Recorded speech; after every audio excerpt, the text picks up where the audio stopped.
اپنی دوسری کمیوں کی تلافی کر لے، بجائے اس کے کہ ایک نیگیٹو اس کی سائیکالوجی ڈیویلپ ہوتی چلی جائے۔ کڑنا اور اندر ہی اندر سوچتے رہنا، اس سے پھر طرح طرح کی ذہنی بیماریاں ہوتی ہیں۔ ان ہی فرسٹریشن کی وجہ سے مینٹل بیلنس آدمی لوز کر بیٹھتا ہے۔ تو اس کی بجائے دیکھیے کس قدر عمدہ تعلیم دی جا رہی ہے۔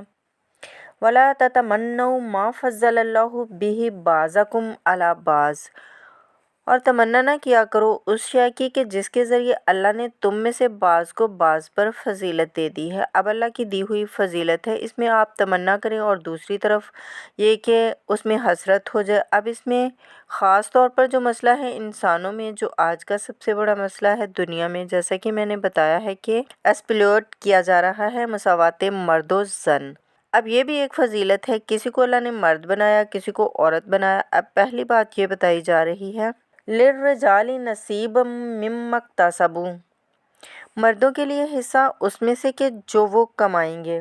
وَلِلنِّسَاءِ نَصِیبٌ مِّمَّا اکْتَسَبْنَ، عورتوں کے لیے حصہ ہے اس میں جو وہ کمائیں گی، یعنی جہاں تک نیکیوں کا معاملہ ہے، بدیوں کا معاملہ ہے، خیرات کا معاملہ ہے، حسنات کا معاملہ ہے یا سیئات کا معاملہ ہے، اس میں بالکل ایکویلٹی ہے۔ مرد نے نیکی کمائی اس کے لیے ہے، عورت نے نیکی کمائی اس کے لیے ہے، اس میں برابری ہے۔ عورت نیکی میں مرد سے آگے نکل جائے۔ کتنے کروڑوں مرد ہوں گے کہ جو رشک کریں گے حضرت خدیجہ علیہ السلام کے مقام پر کہ جو انہوں نے کمایا ہوگا قیامت کے دن، یا حضرت عائشہ رضی اللہ تعالیٰ عنہا یا حضرت فاطمہ رضی اللہ تعالیٰ عنہا کا مقام، تو وہ عورتیں تھیں اور مرد ہوں گے بڑے بڑے، لیکن یہ ہے کہ ان کی خاک کو بھی نہیں پہنچ سکیں گے۔ تو یہ ہے کہ اس میں تسلیم کرے آدمی، تسلیم اور رضا کے جو بھی اللہ تعالیٰ نے مجھے بنا دیا ہے اور جو بھی مجھے دیا ہے، اب مجھے اس میں بہتر سے بہتر کرنا ہے، یہ میرا شاکلہ تو اللہ کی طرف سے آ گیا۔ کل یعمل علی شاکلتی، اور جو ہم پڑھ چکے ہیں سورۃ بقرہ میں، لا یکلف اللہ نفسا الا وسعہا، وسع جو ہے وہ اللہ نے بنا دی۔ تو اب اس آیت کو بھی غلط کوٹ کیا جاتا ہے کمائی کے لیے کہ عورتیں بھی کما سکتی ہیں۔ دیکھیے لکھا ہوا ہے وَلِلنِّسَاءِ نَصِیبٌ مِّمَّا اکْتَسَبْنَ، ان کے لیے حصہ ہے اس کمائی میں سے جو انہوں نے کیا۔ اچھا، کمائی سے مراد یہ سمجھ لیجئے قرآن مجید میں صرف ایک جگہ ایسی ہے سورۃ بقرہ میں جو ہم پڑھ چکے ہیں، جہاں کسب کا لفظ آیا ہے معاش کی جدوجہد اور معاشی کمائی کے لیے۔ باقی پورے قرآن میں کسب آتا ہے اعمال کے لیے، کسبی حسنات، کسبی سیئات، بدیاں کمانا، بھلائیاں کمانا، کسب اس کے لیے ہے، اور دلیل اس کی یہاں کیا ہے؟ نصیب مما اکتسب۔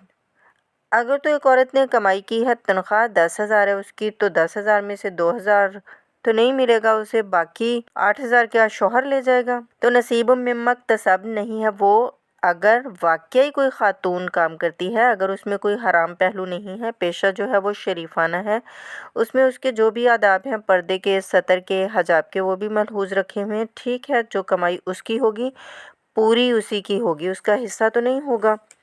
اعمال میں البتہ آیا ہے کہ اعمال میں جو ہے مختلف اعمال کے مراتب ہوتے ہیں، اس میں خلوص نیت کتنا تھا، آداب کتنے ملحوظ رکھے، یہ ہم سورۃ بقرہ میں حج کے ذکر میں بھی پڑھ چکے ہیں کہ ان لوگوں کے لیے بھی نصیب مما کسبوا، جو انہوں نے کمایا ہوگا اس میں سے انہیں حصہ ملے گا۔ تو یہاں پر یہ نیکی اور بدیوں کا تذکرہ ہے، یعنی جہاں تک مورل لیول ہے اس میں مرد اور عورت برابر ہیں۔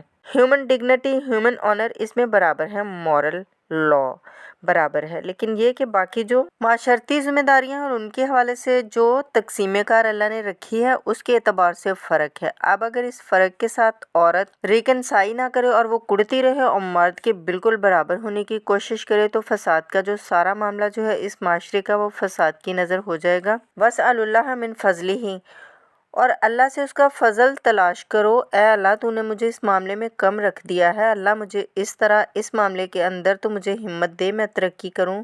تو اللہ تعالیٰ بہت سے لوگوں کو کسی اور پہلو سے نمایاں کر دیتا ہے۔ ان اللہ کان بکل شیء علیما، حقیقتاً اللہ تعالیٰ ہر شے کا علم رکھتا ہے۔ وَلِكُلٍّ جَعَلْنَا مَوَالِيَ مِمَّا تَرَكَ الْوَالِدَانِ وَالْأَقْرَبُونَ۔ اب آخر میں ایک مرتبہ پھر قانون وراثت کی اہمیت کو دیکھیے، اور ہر ایک کے لیے ہم نے مقرر کر دیے ہیں حصے وراثت میں جو بھی چھوڑتے ہیں والدین یا رشتہ دار۔ وَالَّذِينَ عَقَدَتْ أَيْمَانُكُمْ، ایک نیا مسئلہ یہ پیدا ہو گیا تھا کہ ایک دوستی ہوتی ہے، بھائی چارہ ہوتا ہے، یا مدینے میں حضور صلی اللہ علیہ وآلہ وسلم نے مسلمان کو بھائی بھائی بنا دیا تھا، ایک انصاری اور ایک مہاجر بھائی، تو کیا ان کا وراثت میں حصہ ہے؟ نہیں، یہ وراثت میں حصہ منہ بولے بھائیوں کا نہیں ہے، منہ بولے بیٹے کی کوئی حیثیت نہیں ہے شریعت میں، منہ بھولے بھائی کا کوئی حصہ نہیں ہے۔ ہاں، اپنی زندگی میں تم انہیں والذین عقدت ایمانکم، جن کے ساتھ تمہارا کوئی معاہدہ ہوا ہے، کوئی دوستی ہوئی ہے، فآتوہم نصیبہم، انہیں ان کا حصہ دے دیا کرو، یعنی اپنی زندگی میں ان کے ساتھ کوئی بھلائی کرنا چاہو، کوئی ہبہ کرنا چاہو اپنی وراثت میں سے بھی، وراثت میں کوئی اس کے لیے وصیت کرنا چاہو یہ کر سکتے ہو، لیکن جو کہ قانون وراثت میں طے ہو گیا ہے، لا وصیتاً، پھر وراثت کے لیے کوئی وصیت بھی نہیں، اور یہ کہ وراثت میں حقدار کوئی اور نہیں ہوگا سوائے اس کے کہ جس کو اللہ نے مقرر کر دیا ہے۔ ان اللہ کان علی کل شیء شہیدا، یقیناً اللہ تعالیٰ ہر چیز پر گواہ ہے۔ الرجال قوامون علی النساء، یہ تمہید تھی ساری، ایک سورۃ بقرہ میں تمہید آ چکی تھی۔ لہن مثل الذی علیہن بالمعروف وللرجال علیہن درجہ، یہ کہہ کے بات چھوڑ دی، آگے آئیے لا تتمنوا ما فضل اللہ بعضکم ولا بعض، اور مزید اس کے لیے ذہنی تیاری کر دی۔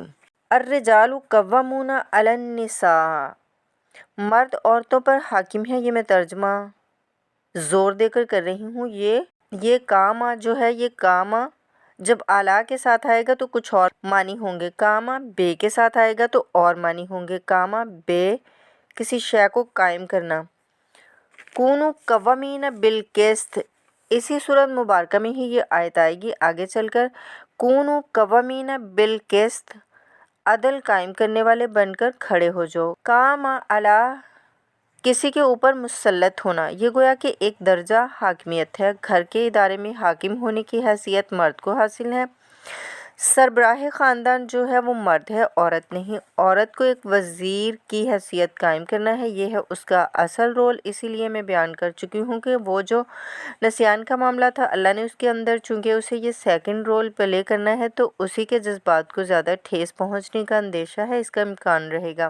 ہر انسان چاہتا ہے کہ میری بات مانی جائے، مرد بھی چاہتا ہے کہ میری بات مانی جائے، عورت چاہتی ہے میری بات چلے۔ اب آخر کار کس کی بات چلے گی؟ یا تو دونوں کسی طریقے سے کسی مسئلے میں متفق ہو جائیں اور عورت اپنے شوہر کو دلیل سے، اپیل سے قائل کر لے تو معاملہ ٹھیک ہو گیا۔ اب اگر معاملہ ٹھیک نہیں ہو رہا تو پھر کس کی رائے چلے گی؟ مرد کی رائے چلے گی۔ تو اس سے پھر کس کو صدمہ پہنچے گا؟ عورت کو پہنچے گا۔ لیکن پھر اس صدمے کو ہی کم کرنے کے لیے سیفٹی وال نسیان کا مادہ اللہ تعالیٰ نے عورت میں زیادہ رکھ دیا، اس لیے پھر اس قانون شہادت کے اندر ایک مرد کی جگہ وہاں دو عورتوں کا نصاب رکھا گیا۔ الرجال قوامون علی النساء بما فضل اللہ بعضهم علی بعض۔ اب یہ دوسری بات ہے کہ اگر وہ شوہر حاکم ہو کر ظلم کرتا ہے، ان کے حق ادا نہیں کرتا تو اللہ کے ہاں بڑی سخت پکڑ ہوگی، یہ تو دوسری بات ہے بالکل۔ لیکن یہ کہ جو قانون ہے اسلام کا وہ یہی ہے کہ اختیار دیا گیا، اب آپ اس اختیار کا غلط استعمال کر رہے ہیں، آپ اس کو ظلم کا ذریعہ بنا رہے ہیں، تو اس کی سزا اللہ تعالیٰ کے ہاں آپ کو مل جائے گی۔ بما فضل اللہ بعضهم علی بعض وبما انفقوا من اموالہم، اور اس سبب کے جو وہ خرچ کرتے ہیں اپنے مال۔ اب دیکھیے یہ خرچ کرنے کا معاملہ اسلام میں شادی سے شروع ہو گیا۔ شادی مرد کی بھی ضرورت ہے، عورت کی بھی ضرورت ہے، لیکن مرد مہر دیتا ہے، عورت مہر وصول کرتی ہے، تو اب جو خرچ کرنے والا ہے اس کی حیثیت ایک دوسری ہو گئی۔ پھر گھر اس کا نانفقہ جو ہے وہ پورا کرنا اس کی ذمہ داری، اس کو سپورٹ کرنا شوہر کے اوپر ہے، تو وہ مال خرچ کر رہے ہیں، یعنی بیوی کے تمام خرچے پورے کر رہے ہیں۔ فالصالحات، نیک بیویاں کون ہیں؟ جو کہ یوں سمجھیے کہ قرآن کے نزدیک ایک عورت کا جو اچھا کردار ہونا چاہیے، ایک خاتون خانہ کی جو بہترین روش ہونی چاہیے، وہ یہاں کن الفاظ میں آئی ہے؟ فالصالحات، نیک بیویاں، قانتات، ایک تو شوہروں کی فرما بردار ہوتی ہیں، حافظات للغیب، غیب میں حفاظت کرنے والیاں، یعنی کہ مال ہے کسی کا وہ تو گھر میں ہے، مرد تو کام پر چلا گیا ہے، اب وہ کس کی حفاظت میں ہے؟ بیوی کی حفاظت میں ہے۔ اسی طرح بیوی کی جو عصمت ہے وہ در حقیقت مرد کی عزت ہے، اب وہ اس کی عزت کی حفاظت کرے، اس کی غیر موجودگی میں اسی طرح مرد کے راز ہوتے ہیں، سب سے زیادہ بڑھ کر رازدان بیوی ہوتی ہے۔ تو 3 اعتبارات سے حافظات للغیب، غیب میں حفاظت کرنے والیاں شوہر کے مال کی، شوہر کے رازوں کی اور شوہر کی عزت کی۔ بما حافظ اللہ، اللہ کی حفاظت سے حفاظت ہے تو اللہ کی، جیسے مثال کے طور پر رزق تو اللہ ہی دیتا ہے، پر انسان کو تو کام کرنا پڑتا ہے نا، رزق کمانا پڑتا ہے۔ واللاتی تخافون نشوزہن، اور وہ خواتین کے جن کے بارے میں تمہیں اندیشہ ہو جائے، ان کے اندر سرکشی کا ضد ہے، ہٹ دھرمی ہے، بات نہیں مان رہی ہیں، اپنی بات منوانی ہے، کسی نہ کسی طریقے سے گھر کی فضا خراب کی ہوئی ہے، یہ ہے نشوز۔ ذہناً تسلیم نہ کرنا کہ میری حیثیت بہرحال شوہر کے تابع دار کی ہے، تسلیم نہ کرنے کی صورت میں فرکشن ہوگی اور فرکشن کے نتیجے میں گھر کے اندر فساد پیدا ہوگا۔ واللاتی تخافون نشوزہن فعظوہن، تو ان کو پہلے تو نصیحت کرو۔ واہجروہن فی المضاجع واضربوہن، واہجروہن فی المضاجع، تو تنبیہ کے طور پر ان سے اپنے بستر الگ کر لو اور ان کے ساتھ ازدواجی تعلق کچھ عرصے کے لیے بند کر دو۔ واضربوہن، اس پر بھی ٹھیک نہ ہو تو انہیں مارنے کی بھی اجازت ہے۔ اس پر حضور صلی اللہ علیہ وآلہ وسلم نے جو روکا ہے کہ چہرے پر نہ مارا جائے اور کوئی ایسی مار نہ ہو جس کا مستقل نشان چہرے پر پڑے۔ اب یہ اللہ کا کلام ہے، اس کے اندر ہمارے لیے کوئی جھجک نہیں ہے، معاشرتی زندگی کو ٹھیک رکھنے کے لیے اس کی ضرورت پیش آئے تو وہ بھی کرنی ہوتی ہیں۔ فَإِنْ أَطَاعْنَكُمْ، پھر اگر وہ تمہاری اطاعت کریں، فَلَا تَبْغُوا عَلَيْهِنَّ سَبِيلًا، تو اب ان پر خواہ مخواہ کی زیادتی کرنا، پچھلے غصے نکالنا، بار بار اپنے غصے کا اظہار کرنا، یہ ٹھیک نہیں ہے۔ ان اللہ کان علیٰ کبیرا، یقیناً اللہ تعالیٰ بہت بلند ہے، بہت بڑا ہے۔ وَإِنْ خِفْتُمْ شِقَاقَ بَيْنِهِمَا، اور اگر تمہیں یہ اندیشہ ہو گیا ہو کہ ان میں اب ضد قائم ہو گئی ہے اور اب ان کا ساتھ چلنا مشکل ہے، شوہر اور بیوی کے مزاجوں کا اختلاف ہے اور اس کی وجہ سے دونوں اکڑ گئے ہیں، مرد بھی اور عورت بھی، تو کیا کریں اس میں؟ تو اس میں اب ایک کوشش کرنے کا حکم دیا ہے پہلے۔ فَابْعَثُوا حَكَمًا مِّنْ أَهْلِهِ وَحَكَمًا مِّنْ أَهْلِهَا، تو ایک ثالث مقرر کرو لڑکے والوں میں سے، شوہر کے خاندان میں سے، اور ایک ثالث مقرر کرو لڑکی والوں میں سے۔ إِن يُرِيدَا إِصْلَاحًا، اگر وہ دونوں چاہیں گے اصلاح، يُوَفِّقِ اللَّهُ بَيْنَهُمَا، اللہ تعالیٰ ان کے درمیان موافقت پیدا کر دے گا، لیکن ان یریدہ میں مراد دونوں ہو سکتے ہیں، یعنی ایک تو یہ کہ اگر واقعتاً شوہر اور بیوی چاہتے ہیں کہ صلح ہو جائے، ہوتا ایسا ہے کہ کسی وقت کوئی نفسیاتی گرہ ایسی بن جاتی ہے کہ وہ بھی چاہتا ہے کہ معاملہ درست ہو جائے، عورت بھی چاہتی ہے کہ معاملہ درست ہو جائے، لیکن اب یہ ہے کہ اس میں گرہ ایسی پڑ گئی ہے کہ اب اسے کھولے کون، دونوں اپنی اپنی انا لے کے بیٹھے ہیں، تو ثالث آ جائیں گے، وہ کچھ ایک طرف سے سنیں گے تو کچھ دوسری طرف سے سنیں گے، دونوں طرف سے وضاحت ہو گئی تو مسئلہ حل ہو جائے گا۔ اور ایک یہ بھی ہو سکتا ہے کہ اس سے مراد حاکمین ہوں، حاکمین پوری سی کوشش کریں گے تو اللہ تعالیٰ ان کے درمیان صلح پیدا کروا سکتا ہے۔ میرا رجحان پہلی رائے کی طرف زیادہ ہے۔ ان اللہ کان علیما خبیرا، یقیناً اللہ تعالیٰ بہت علیم اور خبیر ہے۔ اب جیسا کہ اس سے پہلے سورۃ بقرہ میں بھی جو اہل کتاب کے ساتھ بنی اسرائیل کے ساتھ میثاق لیا گیا تھا، تو اس میں جو چیزیں آئی تھیں وہ یوں سمجھ لیجئے امہات الشریعہ، دین کی بنیادیں کیا تھیں۔ ہم نے معاہدہ لیا تھا اللہ کے ساتھ، شرک نہیں کرو گے، والدین کے ساتھ احسان کرو گے، قرابت داروں کے ساتھ بھی۔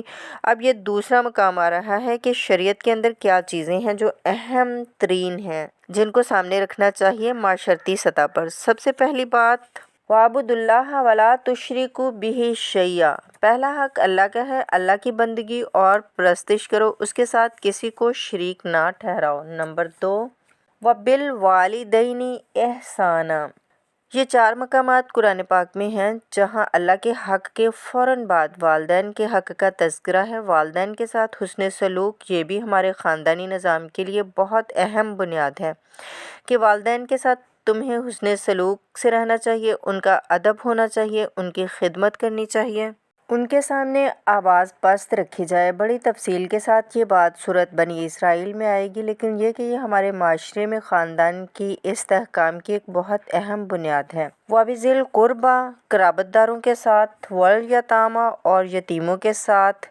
وَالْمَسَاکِینِ، اور مسکینوں کے ساتھ، وَالْجَارِ ذِی الْقُرْبَىٰ، اور وہ ہمسایہ جو قرابت دار بھی ہو۔ پہلے عام طور پر محلے ایسے ہی ہوتے تھے، ایک ایک قبیلہ ایک جگہ رہ رہا ہے، رشتہ داری بھی ہے، ہمسائیگی بھی ہے۔ وَالْجَارِ الْجُنُبِ، اور اجنبی ہمسایہ بھی ہو سکتا ہے، جیسے آج کل شہروں میں ہمسائے اجنبی ہوتے ہیں۔ وَالصَّاحِبِ بِالْجَنبِ، اور ایک عارضی قسم کی بھی ہمسائیگی ہوتی ہے کہ جو آپ کے برابر میں بیٹھا ہوا ہے، آپ بس میں بیٹھے ہوئے ہیں اور کوئی شخص آپ کے برابر بیٹھا ہوا ہے، وہ بھی آپ کا ہمسایہ ہے، جو کسی بھی اعتبار سے آپ کے ساتھ ہے۔ آپ کے پاس بیٹھنے والا، اس کے ساتھ بھی نیک سلوک کرو۔ وَابْنِ السَّبِیلِ، اور مسافر کے ساتھ نیک سلوک کرو۔ وَمَا مَلَکَتْ أَیْمَانُکُمْ، اور جو بھی تمہارے لونڈی یا غلام ہیں جو تمہارے ملک یمین ہیں، ان کے ساتھ بھی حسن سلوک کرو۔ ان اللہ لا یحب من کان مختالا فخورا، اللہ کو بالکل پسند نہیں ہے وہ لوگ کہ جو مختال، شیخی خورے ہیں اور اکڑنے والے، فخر کرنے والے ہیں۔ الذین یبخلون ویامرون الناس بالبخل، جن میں یہ شیخی خوری ہوتی ہے، اکڑ ہوتی ہے، پھر وہ بخیل بھی ہوتے ہیں، اس لیے کہ انہیں جو تکبر ہوتا ہے وہ دولت کی بنا پر ہوتا ہے۔ انہیں معلوم ہے کہ ہمارے پاس بہت دولت ہے، اور اگر وہ دولت خرچ کر دیں گے ہم، اور دولت نہیں رہے گی ہمارے پاس، تو عزت بھی نہیں رہے گی، جو کہ بخل کرتے ہیں۔ وَیَأْمُرُونَ النَّاسَ بِالْبُخْلِ، وہ لوگوں کو بھی بخل کا حکم دیتے ہیں، کیونکہ جب لوگ دیکھتے ہیں کہ یہ لوگ خرچے کے اندر کمی کرتے ہیں تو انہیں اندیشہ ہوتا ہے کہ یہ ہمیں ملامت کریں گے، تم بڑے بخیل ہو۔ تو اس سے پہلے ان سے ہی کہہ دو کہ بھائی تم اتنے پیسے اڑاتے ہو، فضول میں کچھ نہ کچھ تو بچا کے رکھا کرو اور کام آئے گا۔ تو اس سے پہلے کہ آپ کو کوئی ڈیفینس لینا، پہلے ہی اوفینس لیجئے۔ تو وَیَأْمُرُونَ النَّاسَ بِالْبُخْلِ، وہ لوگوں کو بھی بخل کا مشورہ دیتے ہیں کہ عقل کے ناخن لو۔ وَیَکْتُمُونَ مَا آتَاهُمُ اللَّهُ مِنْ فَضْلِهِ، اور وہ چھپاتے ہیں اس کو جو کچھ اللہ نے ان کو اپنے فضل میں سے دیا ہے۔ دولت ظاہر ہوگی تو کوئی سائل سوال کر بیٹھے گا، یعنی اچھا ہے کہ مسکین صورت بنائے رکھو گے ان کے اوپر، تو شاید خود 2 وقت کے فاقے ہیں، اب میں کیا ان کے سامنے ہاتھ دراز کروں۔ وَأَعْتَدْنَا لِلْكَافِرِينَ عَذَابًا مُّهِينًا، اور ایسے کافروں کے لیے ہم نے بڑا اہانت آمیز عذاب تیار کر رکھا ہے۔ وَالَّذِينَ يُنْفِقُونَ أَمْوَالَهُمْ رِئَاءَ النَّاسِ، اور اس سے بھی آگے بڑھ کر وہ لوگ ہیں برائی کے اندر، شناخت کے اندر، کہ جو خرچ کرتے ہیں مال لوگوں کو دکھانے کے لیے۔ وَلَا يُؤْمِنُونَ بِاللَّهِ وَبِالْيَوْمِ الْآخِرِ، اور وہ حقیقت میں ایمان نہیں رکھتے نہ اللہ پر اور نہ یوم آخر پر۔ وَمَن يَكُنِ الشَّيْطَانُ لَهُ قَرِينًا فَسَاءَ قَرِينًا، تو ایسے لوگ گویا کہ شیطان کے ساتھی ہیں، تو جن کا ساتھی شیطان ہو گیا وہ تو بہت ہی برا ساتھی ہے۔ وَمَاذَا عَلَيْهِمْ، کیا ہو جاتا ان پر، کیا قیامت ٹوٹ پڑتی ان پر۔ لَوْ آمَنُوا بِاللَّهِ وَالْيَوْمِ الْآخِرِ، اور وہ ایمان لے ہی آتے سچے دل سے، صدقے دل سے اللہ پر اور یوم آخر پر۔ وَأَنفَقُوا مِمَّا رَزَقَهُمُ اللَّهُ، اور خرچ کرتے کھلے دل سے اس میں سے جو اللہ نے انہیں دیا ہے۔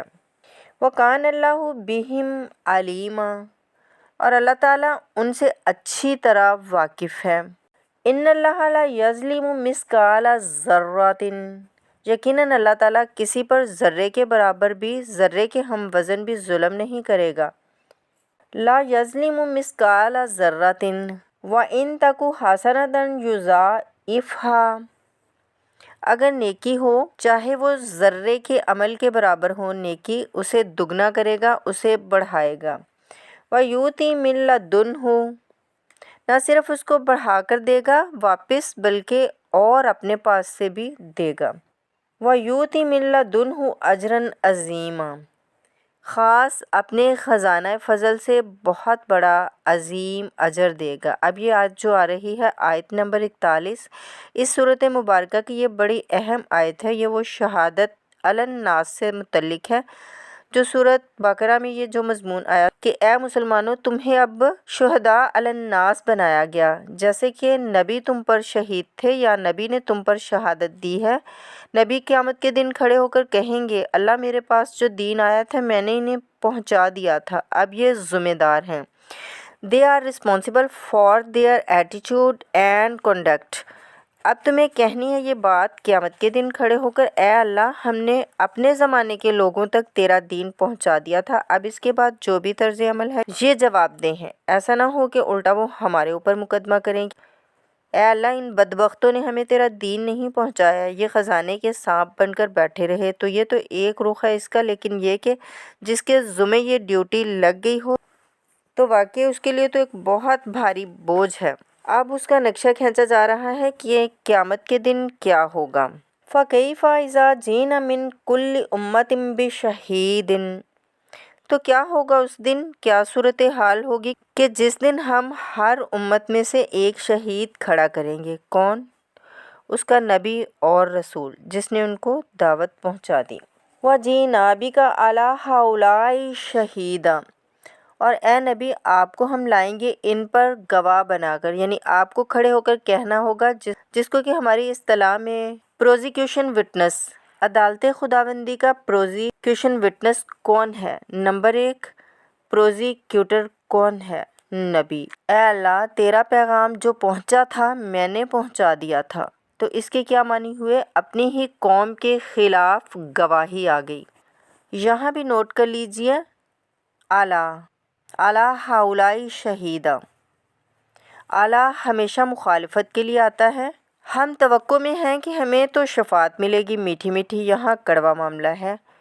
اللہ یہ بدبخت ہیں جنہیں میں دین دے کر گیا تھا، ان کا کام تھا دین پھیلانا، انہوں نے خود دین کو چھوڑ دیا۔ تو نبی شفاعت کریں گے یا نبی گواہی دیں گے؟ وقال الرسول یا ربی ان قوم اتخذوا هذا القرآن مہجورا۔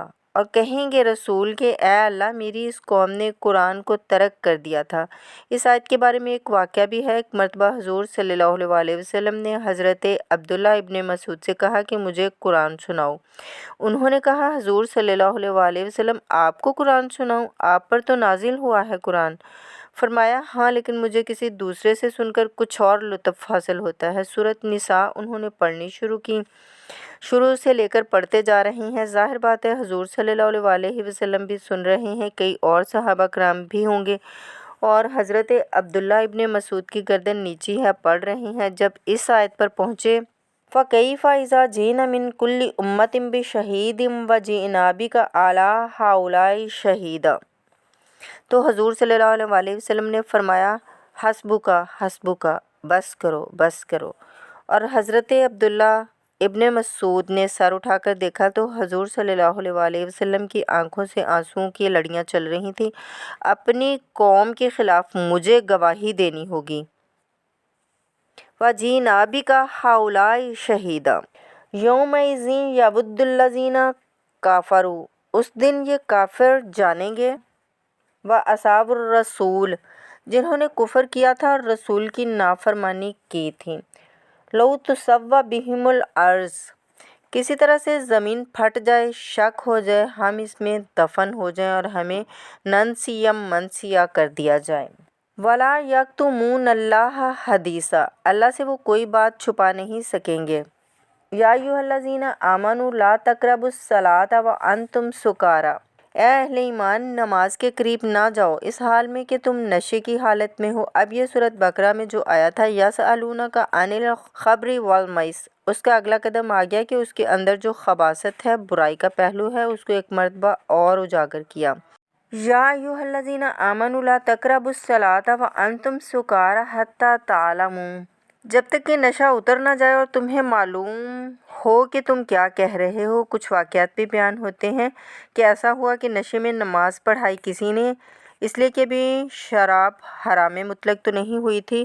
قل یا ایھا الکافرون لا اعبد ما تعبدون، اس کی بجائے اعبد ما تعبدون، میں بھی بندگی کرتا ہوں اس کی جس کی تم کرتے ہو، تو یہ تو کفر ہو گیا۔ تو اس پر خاص طور پر یہ آیت نازل ہوئی حتی تعلموا ما تقولون، جب تک کہ تم سمجھ نہ رہے ہو شعور کے ساتھ کہ تم کیا کہہ رہے ہو۔ اب اس میں ایک اشارہ ادھر بھی ہو گیا، بے سمجھے نماز پڑھنا بھی پھر ایسا ہی ہو گیا، یعنی کہ جو روکا جا رہا ہے ایک تو مدہوشی کی وجہ سے سمجھ میں نہیں آ رہا اور غلط سلط پڑھ رہے ہیں، اور ایک سمجھتے ہی نہیں ہیں۔ قرآن کہہ رہا ہے حَتَّى تَعْلَمُوا مَا تَقُولُونَ، تمہیں معلوم ہونا چاہیے کیا کہہ رہے ہو تم۔ اب جنہیں قرآن مجید کے معنی نہیں آتے، نماز کے معنی نہیں آتے، انہیں کیا پتہ کیا کہہ رہے ہیں۔ وَلَا جُنُبًا إِلَّا عَابِرِي السَّبِيلِ حَتَّى تَغْتَسِلُوا، اسی طریقے سے اگر تم حالت جنابت میں ہو، اگر اپنی بیویوں سے تم نے تعلق قائم کیا ہو تو، یا کسی اور طرح کی ناپاکی ہو، احتلام وغیرہ کی شکل ہو، تو تب بھی تم نماز کے قریب نہ جاؤ۔ حَتَّى تَغْتَسِلُوا، جب تک کہ غسل نہ کر لو۔ إِلَّا عَابِرِي السَّبِيلِ، اس کے بارے میں بہت سے قول ہیں، لیکن ایک رائے یہ ہے کہ جو آگے بیان ہو رہی ہے اس میں آ جائے گا کہ ہاں سفر کی حالت میں اس غسل کی پابندی پر نرمی کی گئی ہے اور اس میں تیمم کی اجازت دی گئی ہے۔ وَإِن كُنتُم مَرْضَىٰ، اور اگر تم بیمار ہو، أَوْ عَلَىٰ سَفَرٍ، آدمی بیمار ہے، نہانے سے اندیشہ ہے مزید بیمار ہونے کا، أَوْ عَلَىٰ سَفَرٍ، یا سفر میں ہے، أَوْ جَاءَ أَحَدٌ مِّنكُم مِّنَ الْغَائِطِ، یا یہ کہ تم میں سے قضائے حاجت کے بعد آیا ہے، أَوْ لَمَسْتُمُ النِّسَاءَ، یا تم نے عورتوں کے ساتھ مباشرت کی ہے، فَلَمْ تَجِدُوا مَاءً، اور تم پانی نہ پاؤ، یعنی یہ تمام صورتیں ہیں کہ جن میں غسل واجب ہے، یا یہ کہ وضو واجب ہے۔ ان دو صورتوں میں سے اگر بیماری راستے میں حائل ہے، سفر میں ہونے کی وجہ سے پانی نہیں ہے، یا کوئی اور وجہ ایسی ہے کہ پانی دستیاب نہیں ہے، فَتَيَمَّمُوا صَعِيدًا طَيِّبًا، تو تیمم کر لیا کرو، لیکن تیمم کا جیسے کہ ہم پہلے پڑھ چکے ہیں، جیسا کہ میں نے بتایا تھا کہ قصد کرنا، فَتَيَمَّمُوا صَعِيدًا طَيِّبًا، پاک مٹی کا قصد کرو، فَامْسَحُوا بِوُجُوهِكُمْ وَأَيْدِيكُمْ، اور پھر اپنے چہروں کو اور اپنے ہاتھوں کو اس سے مسح کر لو۔ إِنَّ اللَّهَ كَانَ عَفُوًّا غَفُورًا، یقیناً اللہ تعالیٰ بہت عفو ہے، معاف کرنے والا ہے۔ اب یہاں تک تو آپ نے سلسلہ دیکھ لیا، 43 آیات ہیں کہ جن میں وہی انداز ہے سورۃ بقرہ کا، شریعت کے احکام مختلف پہلوؤں سے مختلف گوشوں میں، عبادات کے ضمن میں تیمم آ گیا، اسی طریقے سے وراثت کا قانون آ گیا، اور جو جنسی انارکی ہے، معاشرے میں نہ پیدا ہونے پائے، ڈسپلن ہو، ضبط نفس ہو، صاف ستھرا معاشرہ ہو، اچھا ایک خاندانی نظام ہو، اس کے لیے کیا احکام ہیں وغیرہ وغیرہ۔ آمنت باللہ، صدق اللہ العظیم۔